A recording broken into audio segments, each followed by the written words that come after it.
And there's the music. A little loud this time. Oh, well, okay. It's got a variable sound level. That's okay, because this is Superconnectivity, the best completely unprofessional podcast on the Southgate Media Network. And broadcast from the Atlantic Northeast and landlocked Pennsylvania. Okay, this is Superconnectivity. I'm your host, Charlie the Professor Esser. And with me once again is the Robin to my Batman, the Batman to my Robin, the Nightwing to my Damian Wayne. Phil Perich. Phil Perich. How do you pronounce the new Robin's last name? The actor. I don't know. I've never heard of him before. Okay. Maybe watch a little tonight. Yeah, it's like I don't know if you pronounce the last E or not. That's how they get with those vowels. Mm-hmm.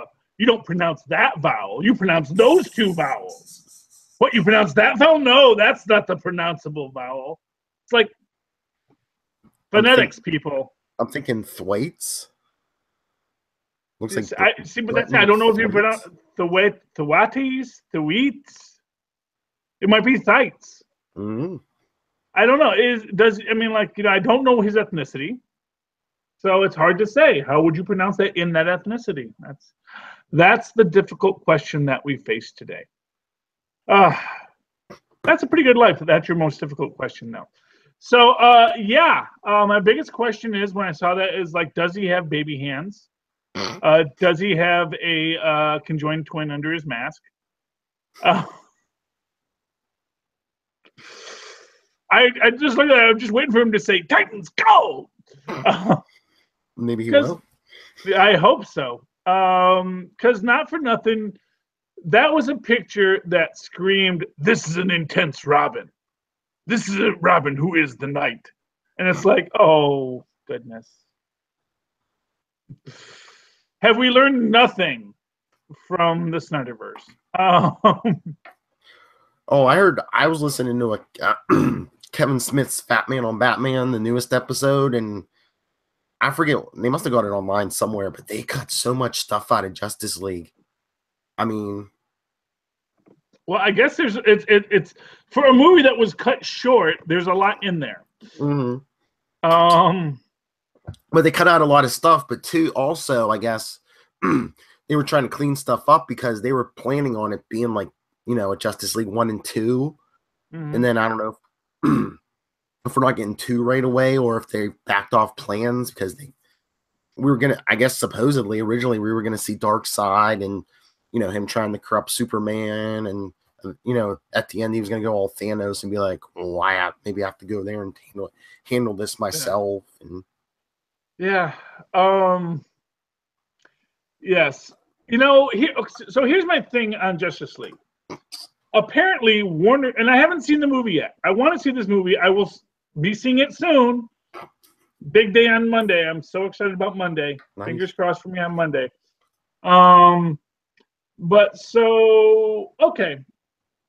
So Warner's apparently made this statement that it could not be more than 2 hours long. And that's why they cut it so short, because it's actually under 2 hours. And here's the thing. No other superhero movie has that as a mandate. And most wind up being a little over 2 hours. Like, both Avengers films were over 2 hours. The next Star Wars is over 2 hours. And don't even get me started on all those Lords of Rings and such now. If there was a film that needed stuff cut from it, that was the one. Even wasn't the new Blade Runner like 2.5 or 3 hours long? Yeah, these things are all long. And I get what they're saying, because they're worried like, oh, well, what if we're too long and people don't like that it's so long? Mm-hmm. But here's the thing. When you make this statement, it has to be a certain amount of time. You also make the statement, I don't care if it's important to the story. We want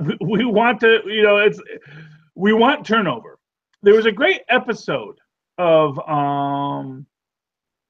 It's a Living. Did you ever watch It's a Living, Phil? Mm-hmm. Oh, okay. One of my favorite shows growing up. It was one of these. It was like one of the early '80s syndicated shows that like made that got really popular in the '80s as a syndicated show. That you had Xena as a syndicated show, but this was a sitcom.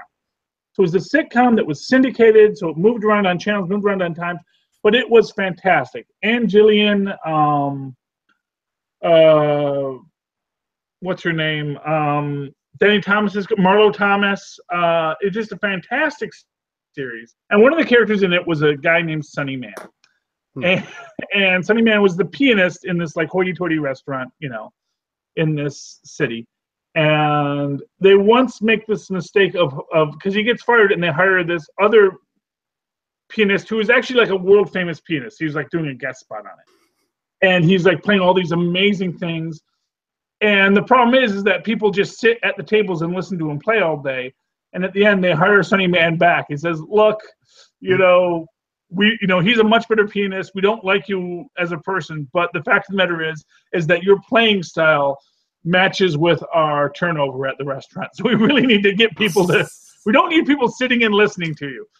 And for what it's worth, for a movie, that's like your exact opposite problem. They need to get people to want to sit and watch this movie because not for nothing, you got 10 other movies you want to do that they are going to want to sit through because they sat through this. You can make Ant-Man a shorter film. You don't make Avengers a shorter film. You don't make Justice League a shorter film. You say, let's tell the Justice League story. But, I guess they got bound in with Snyder. And Snyder, he likes the color blue, because he likes, he shoots day for night all the time with that blue light, and... Well, does it hurt it, too, also, that Snyder started it and Josh Whedon had to finish it? Yeah, well, and I imagine if there's any redemption to it, it's probably Whedon. Although Whedon will get the flex, because we want the Snyder cut, and all I can think of, we will say we want the Snyder cut, is all those people asking for the who was the guy who did the bad Fantastic Four? Josh Trank, yeah, want the Trank cut of Fantastic Four, and then basically Fox saying, actually there isn't a Trank cut of Fantastic Four. The guy just blew it off. The guy was an idiot. And while I imagine there is a Snyder cut of Justice League, I'm not convinced it's going to be better. That's all my statement. I'm not convinced. I haven't seen anything by Snyder that makes me think, oh yeah, you give Snyder free reign and it's going to be good. I just heard there was a lot more originally before they cut down the time and everything, and like. In the what we only got like one reference to Dark Side. You got like I said, you got all this Dark Side stuff. You got a lot. I guess there was a scene where in the beginning where Barry Allen as the Flash saves Iris West. That's not in there. There was a scene with I guess in the Aquaman movie, one of the Atlanteans is played by Willem Dafoe. I guess he had a scene. They cut that out. They cut out some of the Gordon stuff. But let's break these down, okay? Flash saves Iris West. Is that important to the story, or is that important to the Flash's story? Is the saving of Iris West something you want in the Flash movie, or is it something you want in the Justice League movie? As far as Willem Dafoe being in Atlantis, is that just, hey, here's a fun celebrity cameo, or does it actually give you something that tells you, oh, here's who Aquaman is? Or here's what is happening in the story. Not for nothing. And I think this is what basically, and again, this is the circular problem of DC always having their own most famous characters to use. Everybody knows who Aquaman is. No one is, I mean, the most you're going to be surprised by is like, why does he have a beard now? Because and honestly, I guess your biggest problem with Aquaman is that he has this Justice League image from when he was on the Justice League, I mean, not the Justice, I mean the Super Friends image. And that's how we know Aquaman in a lot of cases. Or, God help us from Smallville. I mean, DC's kind of doing it the reverse of Marvel, but I mean, do these companies now, when they're trying to build a shared universe, like want to introduce these characters in an earlier movie? So like by the time Aquaman comes around and you're not like, well, who's Willem Dafoe playing? You could be, they want people to be like, hey, I remember that guy from Justice League. Yeah, except that first of all, we're going to get Willem Dafoe back for the next one. Is Willem Dafoe, and I don't mean this but hey, he's a celebrity. Celebrities die like freaking flies sometimes. When you're gonna say we're gonna put a Willem Dafoe character in there, we know who he is because he's been around for a long time and he's a great actor. Not gonna say that he's not gonna say anything ill about it, but great actors fall dead all the time, and you don't want to be in that situation. It's like, oh, we wrote all this stuff for the Willem Dafoe character, that cameo, and now we got nothing for Willem Dafoe to do. And for what it's worth, is like he playing someone important? Is he, Aquaman's father? I mean, what is his character that we need to know who he is? But that's All right, here's the scene. All right, I heard there was a scene they cut out completely at the end where I guess Bruce Wayne gets a visit from two Green Lanterns, Tomar-Re and Kilowog. Okay, well, that's interesting. So I don't know if that's setting up a Green Lantern movie, setting up the Green Lantern movie. I don't believe they would have done that. I don't at all. Simply because, first off, Tomar-Re and Kilowog are both from the other Green Lantern film. If you wanted to do a good Green Lantern cameo, the one you send is Sinestro. He was in the movie too, though. He was in the movie? He was in that last movie. Yeah. Oh, no, I know, but he's the one that would have weight. You send Kilowog, and it's like, okay, it's Kilowog. It's that guy from the movie. You send Sinestro, it immediately sets up an interesting dynamic to it because you have Sinestro as the greatest Green Lantern coming to the Batman, the man without fear, to be the Green Lantern of Earth, because Earth needs a Green Lantern again. And you have this idea almost where you actually could even create this wonderful take on it where you have Sinestro and Darkseid each corrupting Batman and Superman. Oh, think about that as a movie where Sinestro is training Batman and says, you must have no fear, and we must have might, and this thing is the thing that can kill a Kryptonian, and and it gives him that thing he wants, because that's how the devil tempts you, by giving you that thing you want. That thing you wanted, the devil says, here's that thing you wanted. And the idea of, and not for nothing, Bruce Wayne, the idea of joining that fascist regime of Sinestro, it might look good if all the criminals are being taken care of, But yeah, because we all remember what the Punisher did at the end of during whatever that movie, that comic book series we read with Captain America as a bad guy. What was that called? Secret Empire. Secret Empire. I forget. I've already read it. It's gone. It's gone. I filled up my brain with comic book knowledge in 1988. And really anything after 1988, it's like, I don't know, maybe, sure, I guess so. It's all John Byrne. It's all John Byrne, man. It's full up with Stan Lee and John Byrne, man. I mean, a little bit of Fabian Narciez too, or full of Byrne. Whatever he's supposed to. Full of Byrne. I like Byrne. I don't care what anyone says. I still like Byrne. I thought he did a great job on the Thing. I thought he is my definitive Thing. And I liked Jim Shooter. I'll say it. Anyway, but so in contrast, Avengers just dropped as a trailer. First trailer, yeah. Yeah, people like that. Thanos, he's had a rough couple of years. Lost his hat. He's showing the age, man. He's pale, he's gaunt. He's like, man, I just want these dang stones. Come on, man. Just give me a freaking stone.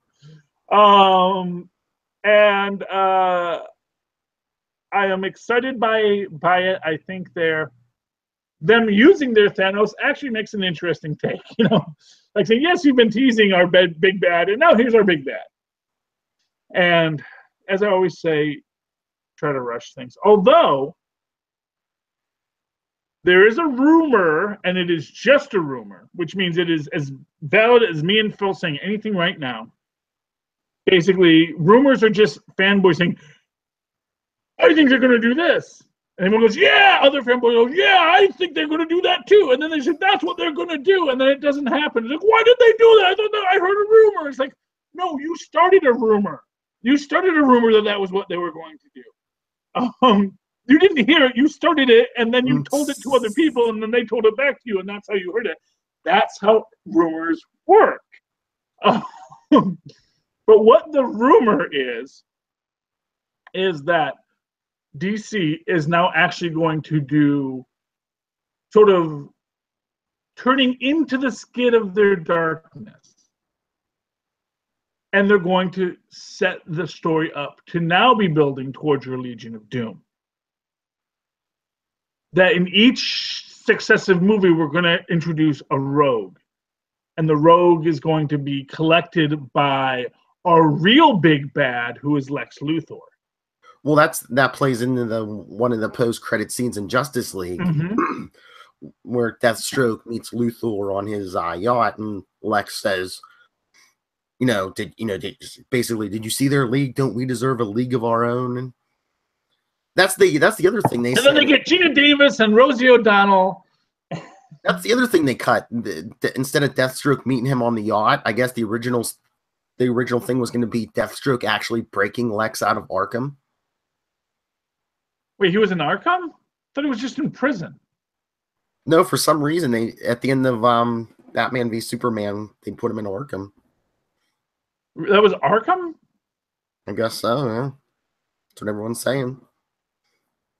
I don't think that was Arkham. I think that was a prison. I didn't see anything to make me think that was Arkham. Well, when you see Justice League, the guards are like looking for Lex, then it turns out he had a double there, and the guy's all crazy. Yeah, well, no, I mean, acting like so I think that might have been a retcon. I think originally he was just in Metropolis State Prison. Because not for nothing, his crimes were in freaking Metropolis. Why would they move him across state to Jersey and Gotham City for imprisonment? That corrupt businessman Bruce Wayne bribed somebody, maybe. Well, or that corrupt businessman Lex Luthor knew that the security at Arkham is for nothing. Yeah, revolving door. Yeah. Yeah, exactly. Literally, it's like I'd like to think a little both. Not for nothing, King Tut gets out of there. These guys are escaping from Arkham all the freaking time. Calendar man. Yeah, really, honestly, these people, they're not good criminals, but they just get out because just an asylum, But this idea of building towards the Legion of Doom, so that basically the Justice League, not for nothing, I had actually had this idea a while ago that what DC should do is, rather than ape Marvel, they should start from a universe with a Justice League, so that you have that Justice League as this idea. Now, I had this idea that basically you then show the internal corruption of the Justice League, have the Justice League break down, and then you rebuild it. But what works just as well is you now, as I said, steer into the curve of that dark universe that Snyder has set. And you start making it about the building of the Legion of Doom. So that your 5th film or 10th film in our series is Legion of Doom. And then it's about the heroes who are now shot in daylight, come and kick the Legion's butt. And again, and nothing has been brought home to me more than my constant statement that Marvel films aren't like they're just shot in the daytime. Than this latest Avengers trailer, because it's so dark, it's so ominous, but visually, it's shot in the daytime. You see all the colors, you see all the differences of the characters. It's all bright. The matter is dark and heavy and scary. And that is what makes it a Marvel film. And that's the thing. Mm-hmm. Marvel's darkness is internal. DC's darkness is superficial. Superficial. And that's the problem, is that it is superficial. Although someone had pointed out, and this may have been a meme, that basically Superman's uniform has been getting lighter in ensuing episodes. So now he's actually like the traditional bright blue Brandon Roth Superman. Yeah, in Justice League it is much bluer, like lighter blue. Mm-hmm. Exactly. Yeah. No black suit Superman. Because no one wants a black suit Superman. No one ever wanted a black suit Superman. I don't know. Don't tell Tyler that. But that's the other thing. Like, them cutting the length of the movie down.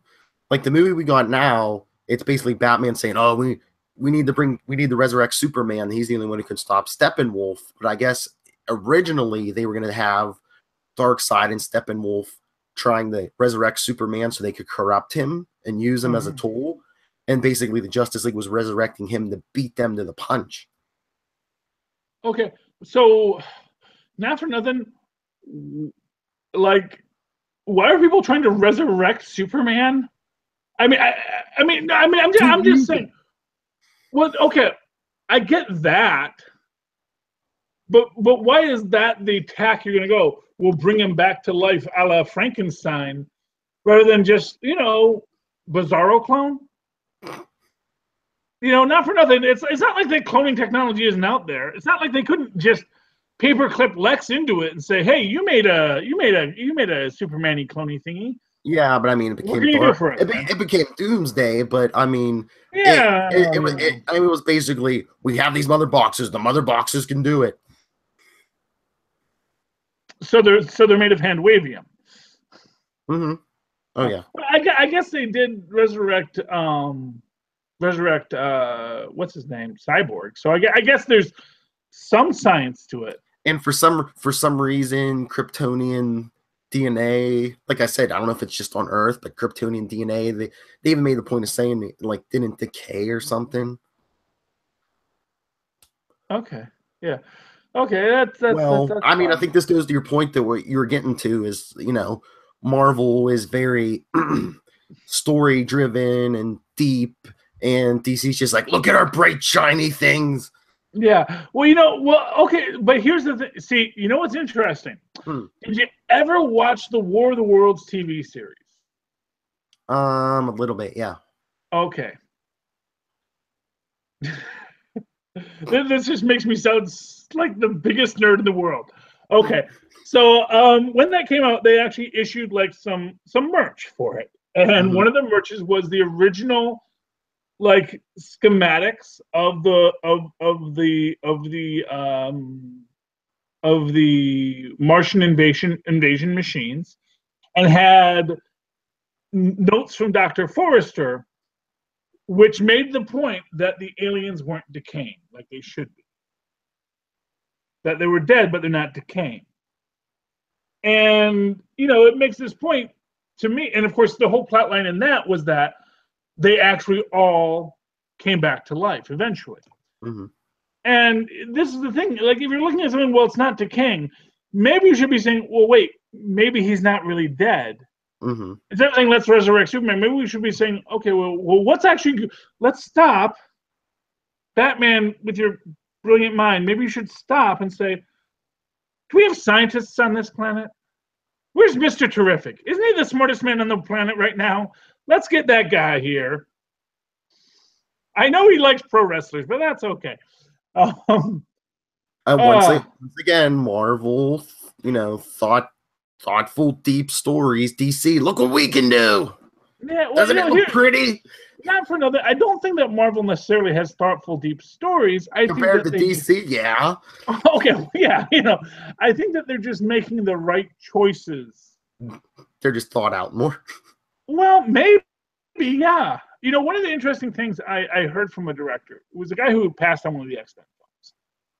And he said, the reason I don't like to do these big blockbusters was because, you come in and everything's already done.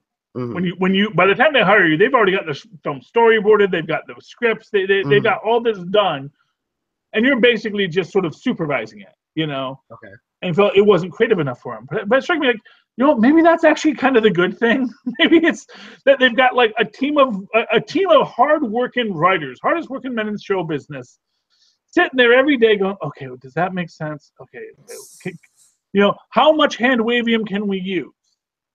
Because you can only use so much, and you use it. You're going to use it. Everyone knows you're going to use it. But when you're putting up those bright, shiny colors, you got to be ready to use those bright, shiny colors to distract from the hand wavium.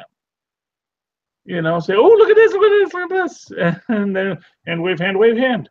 Well, I mean, yeah. I think the whole thing too is Marvel went about it the right way. They did the solo movies first, then they went to the team movie, and I think that's DC's big mistake because, I mean, you give us good solo stories, and then people actually give a crap about the characters by the time they get to the big, team punch up, But and not for nothing, there's a reason for that. Mm-hmm. And it's the basic that Marvel had no other choice. They weren't going to have the money for an Avengers film until they had Iron Man. Because remember, Hulk was a bomb. That was supposed to be their big thing. Mm-hmm. Not for nothing, you were probably supposed to go from Hulk to Avengers the next one. Maybe do Hulk, then Iron Man, then we do, Hulk, Iron Man, Thor, and then we can hit it, And then you just have a triumvirate of Hulk, Iron Man, and Thor, which kind of were the triumvirate, and then they find Captain America, yada, yada, yada. Unfortunately, Ang Lee's interpretation of the Hulk did not go over well, and sort of established this idea that you have to be careful around Arturs, which is something that DC didn't learn. Because the thing, I think Ang Lee's Hulk is a visually beautiful film. Mm-hmm. I think it brings a lot to the story. I think there's a lot of things that people are going to like and love about it. But it's no Bill Bixby's Hulk, and that's what you can say. It's no Bill Bixby. And then the Incredible Hulk was pretty decent too. But again, that is basically a Bill Bixby Hulk. It's like the Incredible Hulk is like at that Trial of the Incredible Hulk level. We've got that interesting thing. You get a nice big fight at the end. Well, more like Incredible Hulk Returns, where he fights Thor. Mm-hmm. You get some neat story in there and some neat character development. Can't have sex. Bill Bixby had sex all the time. Yeah, he did. It didn't anger or outrage him. Why would it turn him to a Hulk? That's basically, what it is. I think when it did the opposite. When he had it, you're like, oh, we ain't getting a Hulk scene for a while. Exactly. But if nothing else, I think maybe that's kind of a thing to make in this is that, although they did a lot more with the Hulk's child abuse storyline now, so maybe he actually has a real messed up idea of his own sexuality. Well, I think Alan Moore needs to write a Hulk. See, if there's ever a character that Alan Moore could work his magic on, it's the Hulk. Too bad he's not coming back. Nah, he might come back. Everybody needs to eat. Oh, that's true. He might. Maybe Marvel could get. I mean, I think he's down on all mainstream, but I mean, maybe Marvel could get him by saying, "Yeah, really stick it to DC. Come here and work your magic on the Hulk." Well, that's what they did in Marvel '68, and he did great on Marvel '68. But actually, I think he got lazy with it. I think with the Marvel '68, I think he just didn't want to do the work for it because I think he was trying. The problem with Marvel 68 was he was trying to be Stan Lee. Mm-hmm. He thought of himself as a Stan Lee, that he could just write 12 books. And it's like, Alan Moore, you know, first off, Alan Moore is a craftsman, not a worksman. You know, Stan Lee's a workman. He can crank out those 12 stories. Some are going to be great. Some are going to be fantastic. Some are going to be middling. Some are going to be just, what are they doing? You know, there's this thing. Have you ever actually analyzed a lot of Jack Kirby's, who is the undisputed king of comics? His sense of anatomy and perspective really waxed and waned comic to comic. Yeah. You know, but the guy was doing like 20 comics a week, you know? So when you get these guys who are doing these things, who are doing these multiple books all the time, you know, they had a lot of misses. And we're in an age where everyone's doing like one book at a time, or maybe 3 or 4, like Bendis doing like 4 books. That's like unbelievable. And Bendis does like middling stories, you know? But he's doing what Stan Lee did. He's like, I'm going to write like 6 books. And he's doing those 6 books. But sometimes they're good. Sometimes they're fantastic. And sometimes they're like, what are you trying to do here, Bendis? But that's what happens when you try to write a lot of books. But if you said to Moore, look, we want you to do a non-canonical Hulk story. Because they do non-canonical Hulk stories all the time. Mm-hmm. Oh, yeah. And I said, look, we think you're a good fit for the Hulk. Hulk is a big bag of psychological issues. He's got sex stuff. Because you ever see read any Peter David Mr. Fix-It stuff? You think that man doesn't have sexual frustration issues? Oh, jeez. No, not for nothing. I mean, that's David, man. Alan Moore's, and he works on the monster stuff. I mean, look what he did with Swamp Thing. I know, exactly. You know, I think you could, and here's the thing about Marvel. They change editorial like, you know, I change socks. You know? So, you're like, oh, got a whole different editorial now. You know, they're doing a brand new editorial now. And right now, the best thing that new editorial could do is just say, hey, what would you do if we said you could do whatever you wanted with the Hulk? You know, yeah, no, and tell them, you know, it's a Watchmen. You do it, this whole thing, and tell you what, I promise you, we're never going to revisit that world, even in a what if. If we do, we're going to do a quantum Superman thing instead of using Dr. Manhattan, like DC did when they were trying to be nice to you. That one time they tried to be nice to you, and you still were mean to them. And you work for Marvel, you don't even know who your boss is because he works under a pseudonym. Oh yeah, yeah, that's another story. You know, that's one of those stories. I'm not sure what I'm supposed to be upset about, except that he actually created like a story, and apparently the story that the biography he gave for this character that he wrote him under is actually basically what's his name? The guy who did G.I. Joe. Oh, Larry Hama. Yeah. Larry Hama's life story. Like, but what it is he basically what it is he created a pseudonym. Mm-hmm. As authors do, because Marvel had this rule about like who could work on what books and yada yada yada. And so he created a pseudonym, and because he was a huge fan of anime and manga, he chose a Japanese pseudonym. And then he got really popular writing these manga books. So then he said, well, I guess I got to give this. Basically, it's Remington Steele. Did you ever see Remington Steele? Yeah, yeah. That's a movie. That's a show ripe for a reboot. But do people get funny when you pick a name that has obvious ethnic connotations? Like if he would have called himself Alan Smithy, no one would have cared. Yeah. Well, no, but that's the thing. But you know, for what it's worth, when you're picking your pseudonym, you're trying to create who your idealized self is, and because he is kind of nippophile, that's the word. Look it up. Loves nipples. No, Nippon, which is I know. Actual name of Japan. It's a joke. I know. I'm a nippophile. He's a nippophile. Give me a slip. Yeah, but I mean, I'm not familiar with. I'm not familiar with. Did he write anything else under that name, or just that one series? I think he wrote as far as I know, he wrote a few books under that name. Okay. Enough so that like that series was like his big thing, his Hand series, you know. Were they all like the anime stuff, or was it? I guess most of them were. Yeah, most of them were that Magna stuff, but that's sort of what he likes to write. I guess that's the thing is he wanted to write anime. He wanted to write Magna.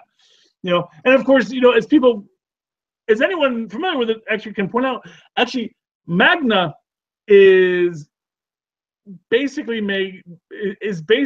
a humanized version of, you know, Karl Barks and the Disney style, because of course, you know, US, we imported all this Disney stuff into Japan after the war, and all these young artists said, "Oh, this is cool, man! I love how expressive their eyes are."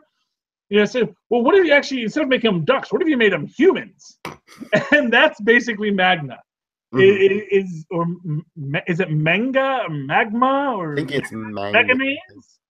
It's there's G's and N's in there. I don't know where you put them. I've only seen it written. I've never heard it said. But the idea behind manga is basically, what if you took Karl Barks style DuckTales characters, but made them humans? And that's manga. And that is what it is. And it's popular because, you know, if nothing, Karl Barks was kind of a genius. Probably one of the great. Here's what I'll tell you about Karl Barks, man. That guy's stuff is worldwide. Like, it doesn't get as much play in the U.S. because we had Stan Lee. But Disney was always a multinational conglomerate. So they were putting those Karl Barks comics everywhere. And so that's why, like in Sweden, they're like all about Daffy Duck. Or not Donald Duck, sorry. Not Donald Duck. Yeah. You kids and your crazy nipple stuff. Yeah, but that's the thing. So it's like when people want to say that, you know, manga is this Japanese cultural iconography, I was like to say, well, sort of it is, yes. You know, in the same way that jazz is an American iconography, but it also holds great roots to both, you know, African rhythmic traditions as well as, you know, Celtic rhythmic traditions. That basically it's a lot of other places that sort of wound up in one spot because of war and conquest, and then new art grew out of it, you know. But yeah, so but that's Cebulowski, whatever his name is. Yeah, whatever it is. Yeah, C.B. Cebulowski. It's like because he didn't have enough C's and B's in his name, he just made his first two letters C.B. too. We can't pronounce either of his names. I can pronounce the C.B. part because it's two letters, and I can do that because I watched Sesame Street as a child. Okay. Yeah, but yeah, so that's a controversy now. Honestly, that's kind of like the Al Franken controversy, where it's something that I guess we're supposed to be upset about, but it's real hard to understand what we're supposed to be upset about as much. And maybe people are going to tell me, oh no, Al Franken was a horrible man, but it's like, you know, here's what I'm going to say. When I see these guys, you know, politicians taking pictures, and I'll tell you my own story about the time I sexually harassed James Doohan.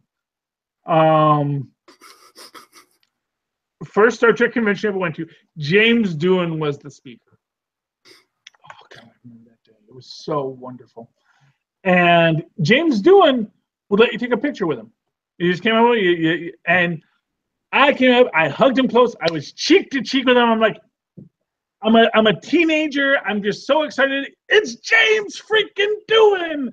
And I'm like, and I know in the picture he's like a little freaked out by it. But you know, it's going through the things. And what I'm going to say is, like, you know, these are like 3-second things. And for a politician, there's like a line of people coming up to take your picture with you. And so he's like, yeah, hey, puts his arm around you, tries to be personal, tries to connect with you. He's like, yeah. But it's not like he's watching where his hand is necessarily going. So I don't know if I have all the details of the Al Franken. Was he grabbing butts or what was? Well, what no, were the they're saying that claims? he rested his hand on their tuchus, and then one woman says, you know, it was on her boob. Okay. Okay, and then she had to move to get his hand off of her boob. You know, and it's like, are you going to move your? So why are you struggling with, is this wrong? I mean, Because I can imagine you put your hand around a person to take a picture and not even realize that your hand is touching something. I guarantee you I can take a picture with any woman on this planet and not touch her boob. So Are you taking do you have 50 people lined up and you're putting your arm around every single person, and some people have boobs and some people don't?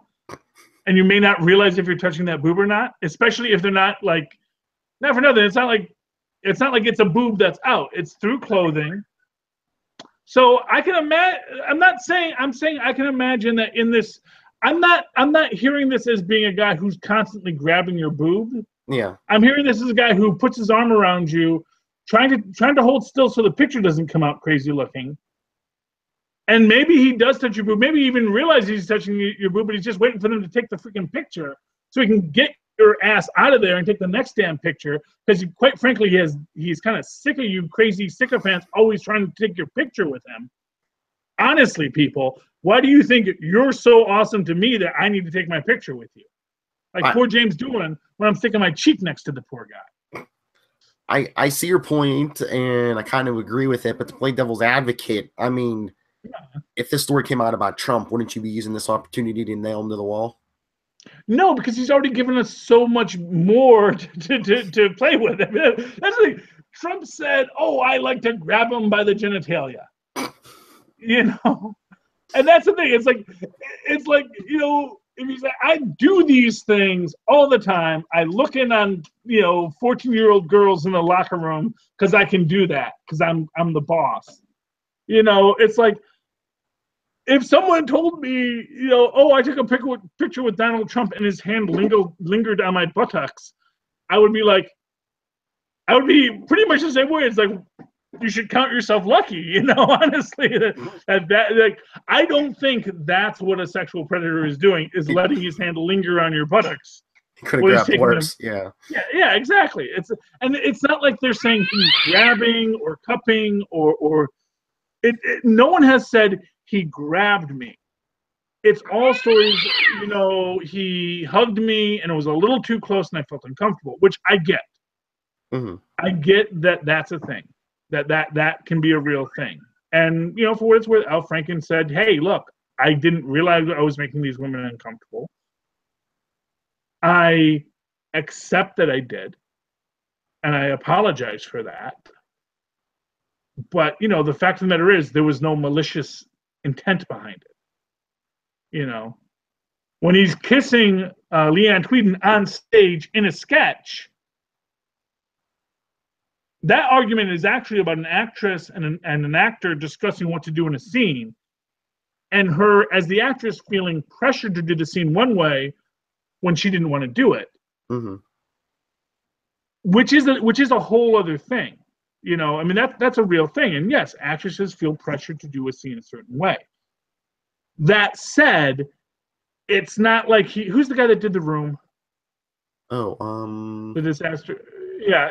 Anyway, he's the guy who freaking hired some freaking 18-year-old actress to play his wife, made her first scene the freaking naked sex scene because he wanted to get his rocks off on it. That guy, I got no respect for. I will never watch The Room because of it. And honestly, see, to me, that's the quantitative and qualitative difference. Mm-hmm. And right now, Tommy Wiseau. I was like, oh, Tommy Wiseau, you made a funny film. It's like, no, Tommy Wiseau's a guy who freaking had a couple of bucks and decided, hey, I want to go rub my junk against some pretty girls. Let me hire some pretty girls and tell them that it's hot. No, Tommy Wiseau is freaking horrible. Al Franken is maybe at most a guy who's trying to negotiate a situation with women.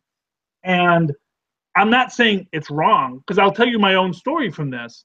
When I was doing Blitzkrieg, my Nazi sexploitation film, there were two moments where I overstep my bounds. One is when Tatiana is getting tortured and I grab her thigh to hold her thigh down while she's being branded. And afterwards I say, I'm really sorry. I want to make sure that was okay. I'm sorry I did that. It just seemed like the right thing to do in the scene. And of course, and Tatiana, great actress that she is, says, no, that's fine. You know, I didn't go beyond that.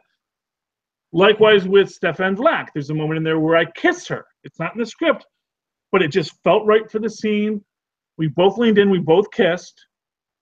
And immediately after, I said, I'm really sorry I did that. I want to know I did that because I felt it was right for the scene. I hope that was okay. I made sure I leveled out the plan. I leveled it out afterwards because it's all about consent, you know? And sometimes when you're an actor, you're going to do something that isn't consensual, but you think, oh, this is going to be great for the scene. But you should immediately realize I overstepped my bounds. As soon as the scene's done, you got to go and make amends for it. Because I you're overstepped, but you know, well, yeah, I should be in jail, maybe. Except that in those cases, the actresses both recognized it was good for the scene and they didn't mind it. And I wasn't grabbing either of them by the pussy while I was doing it. Oh, sorry. By the cat. Yeah, too late to beat that out. Oh well. We don't have a freaking timer on this thing. Anyway, let's call this a night before I sin again. Phil, if people would like to talk to you about this nonsense, and about all the different things in the Marvel, DC, and we didn't even talk about the Batman annual, which was the one comic book I read this week. We can get there in capes and lunatics. Yes. Where can they find you, Phil? Well, if you would like to discuss past or present sins of Mr. Charlie Esser, there's a lot. You can always email me, nightwingpdp@gmail.com. On Twitter, I am @nightwingpdp. For any of the Capes and Lunatics stuff, you can email capesandlunatics@gmail.com or the voicemail 614-382-2737. That's 614-38-CAPES. And of course, you can always write to me in that old-fashioned email way, the way our Moz and Paz once said, at superconnectivityblog@gmail.com. That's superconnectivityblog, all one word, @gmail.com. And follow me on Twitter as they live tweet, not Agents of S.H.I.E.L.D. tonight, because we're recording tonight. Big season premiere, and I'm missing it, but that's okay. I'll watch it later. At Charlie Esser, that's CharlieEsser. Look for the 2 E's in the middle for the quality. Thank you for connecting with us once again, ladies and gentlemen. Please, super connect with us again. Good night.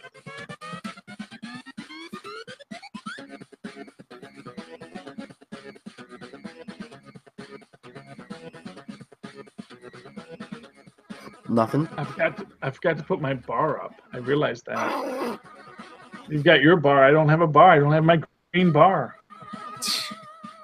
I'll have to fix that on Capes and Lunatics. What happens when you get over 40? Yeah. I've been over 40 for almost 43. Old man. Next birthday, I'm 40. You're going to, pray for me, people. Whippersnapper.